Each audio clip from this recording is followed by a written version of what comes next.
Hi, good morning, all of my YouTube friends. মোটিভেশনের জন্য আমার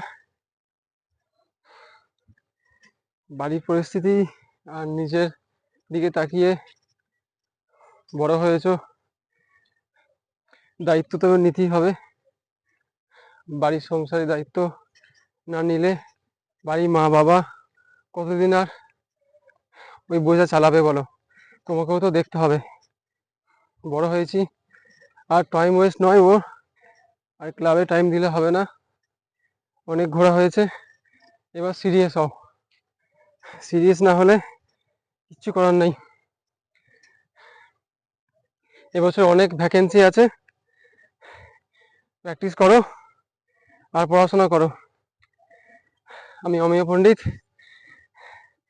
তোমাদের ওই প্রতিদ্বন্দ্বীর মধ্যে আমি একজন। আবার ডেইলি প্র্যাকটিস করি, কাজ থেকে আসি, আবার বলেছিলাম তোমাকে কাজ করি আমি। আর কাজ থেকে আসার পরে যা হোক করে 1 ঘন্টা পড়ার চেষ্টা করি, পড়ি যা হোক করে। প্রচণ্ড ঘুম পাই ব্রো, ভালো লাগে না পড়তে, কিন্তু কিছু করার নেই, তাকে এক্সকিউজ দেখিয়ে লাভ নেই।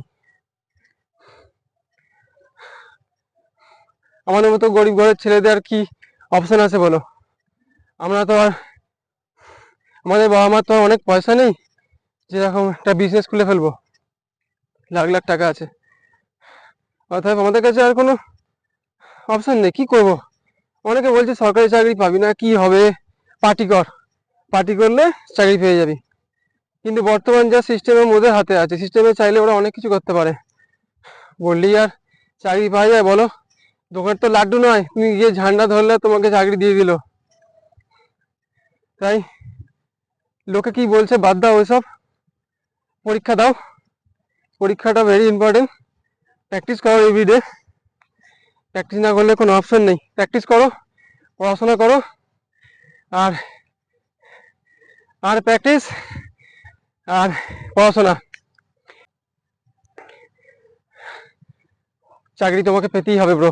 বাড়ির পরিস্থিতি খুবই খারাপ, নিজের জন্য, মায়ের জন্য, বাবার জন্য